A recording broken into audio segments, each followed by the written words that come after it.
April 27, 2009. General Motors releases a single page. No ceremony, no explanation. Pontiac is dead. That same morning, the G8, the best car the division had built in decades, sat on dealer lots.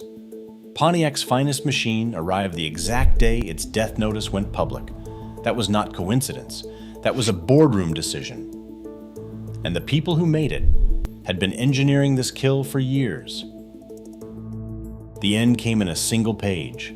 April 27th, 2009. General Motors issued the notice. Pontiac would be discontinued. No ceremony, no apology, just a press release stamped with the language of cost and necessity.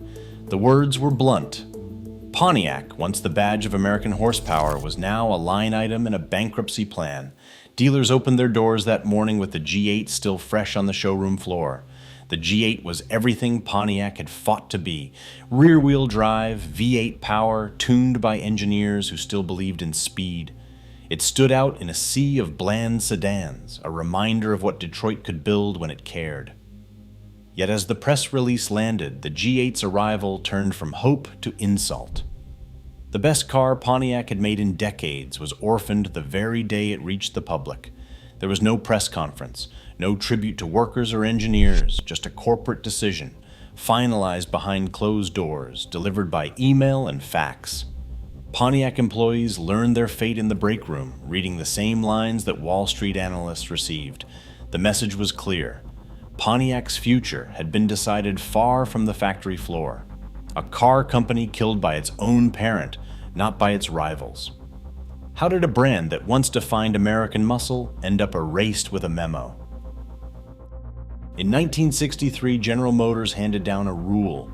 No intermediate car could leave the factory with an engine larger than 330 cubic inches. It was a line drawn to keep the divisions in check, to keep Pontiac from embarrassing Chevrolet on the street or the sales charts. But the rule was sloppy. It only covered standard engines, not options. John DeLorean saw the gap. He did not ask permission. He called in his engineers, men like Bill Collins and Russ G. They measured, checked the bell housing, and realized the 389 V8 from Pontiac's full-size cars would bolt right into the Tempest engine bay. No need for a new chassis, no need for a new block, just a different order form. DeLorean did not badge it as a new model. He called it an option package, the GTO. For $295, a buyer could walk into a Pontiac dealer and drive out with a 325 horsepower i8, 3 carburetors, a 4-speed, and a badge that meant something. The paperwork was clean. The 389 was not the standard engine. It was a loophole, rubber-stamped by the same bureaucracy that thought it had locked the doors. The engineers did not celebrate. They just got to work, tuning the suspension, swapping out rear ends, making sure the car could handle the power. They built the GTO in plain sight, using nothing but the rule book and a willingness to break it. This was not marketing. This was defiance, written in cast iron and gasoline. The GTO hit the market like a thunderclap. Pontiac's own sales office thought they would move 5,000 cars maybe. They printed the order forms. They sent out the brochures, but the phone started ringing. Dealers called back for more. By the end of the year, 32,450 GTOs had left the lots. That is not a bump. That is a detonation. 6 times the target.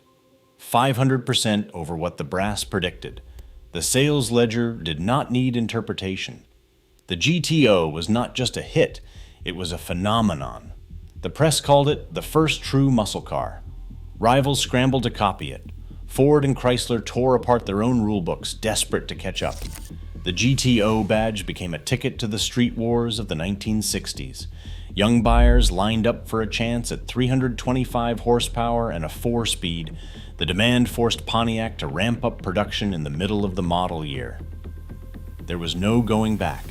In Detroit, numbers like that do not just move cars, they move careers.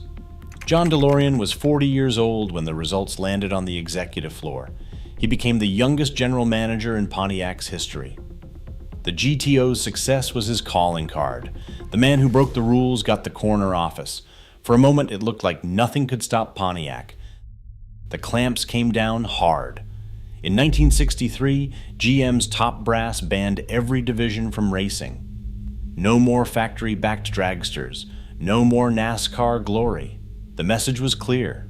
Pontiac's speed was a liability, not an asset. Engineers who built the GTO were ordered to stand down. Racing was now a dirty word inside GM. Corporate lawyers and accountants took over the conversation. Pontiac's ads were next. Anything that sounded too bold, too fast, too much like a challenge to Chevrolet got killed in committee. One campaign compared the GTO to a street fighter. GM's board shredded it. The brand that once sold horsepower now had to talk about comfort and value. Dealers gritted their teeth. The cars on their lots still looked fast, but the language in the brochures was neutered. Then came the badge games. By the late 2000s, Pontiac's so-called new models were nothing but rebadged Chevrolets and Daewoo's. The G5 was a Cobalt with a different grille. The G3 was a Daewoo Aveo, built in Korea, shipped to the US, and given a Pontiac badge. The lineage was a joke.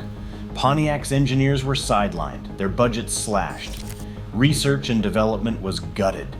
The people who once fought to put a 389 V8 into a Tempest now watched as the brand's last cars rolled out on platforms they didn't design, carrying engines they never touched. The excitement was gone. All that remained was the shell, stamped and sold by order of the same executives who once feared Pontiac's success.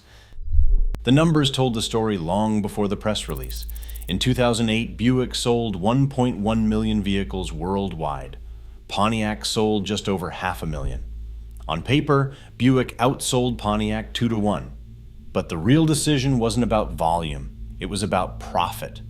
Buick's foothold in China was worth more than every GTO ever built. That year, Buick's Chinese joint venture pulled in $1 billion in profit. One brand had a future because it was a cash machine overseas. The other was left to bleed out at home. The boardroom didn't bother with sentiment. They saw a ledger, not a legacy. Pontiac's US dealers moved cars, but General Motors directors wanted global returns. The math was simple. Keep the brand that made money in Shanghai. Cut the one that cost too much in Detroit. Executives traded a century of performance for a billion-dollar line on a quarterly report. The men who once feared Pontiac's success now cashed out the brand for Chinese market share. There was no debate, no plan to fix what was broken, only a decision to sacrifice a nameplate that had once outsold Buick in its own backyard. The G8 could have changed the story, but by the time it arrived, the board had already made up its mind. The G8 was never meant to be a swan song. It was Bob Lutz's last stand, a sedan built in Australia by Holden, shipped across the Pacific because Detroit's own factories had lost the will to fight. The car was pure Pontiac, even if it wore a foreign birth certificate. Rear-wheel drive, V8 up front, 6-speed manual. If you knew what to ask for, the kind of machine that could still make a grown man grin on a Monday morning. Engineers called it the best chassis General Motors had touched in decades. The press called it the return of real muscle. But the boardroom had already written the ending. While the G8 sat gleaming under fluorescent lights, General Motors accountants were tallying bailout figures. $50 billion from the US Treasury. That is what it took to keep the doors open while they swept Pontiac out with the trash. The final insult came in January 2010, when the last Pontiac ever built, a rental-spec G6, rolled off the line at Orion Assembly. No send-off, no tribute, just a stripped sedan built for fleet sales, stamped with a badge that once meant something. The men and women who built it did not get a say. Their reward was a layoff notice and a corporate promise that the math did not work anymore. But the numbers never told the whole story. The G8 proved Pontiac could still build a car worth buying. The shutdown was not forced by the market. It was a verdict handed down by men who never cared about the work or the workers. The brand was not outgunned. It was executed. Pontiac didn't die of old age. It was taken apart piece by piece by the hands that built it. General Motors kept Buick for China and left American workers with a memory. The lesson is clear. Loyalty in Detroit only moves one way, and it isn't coming back.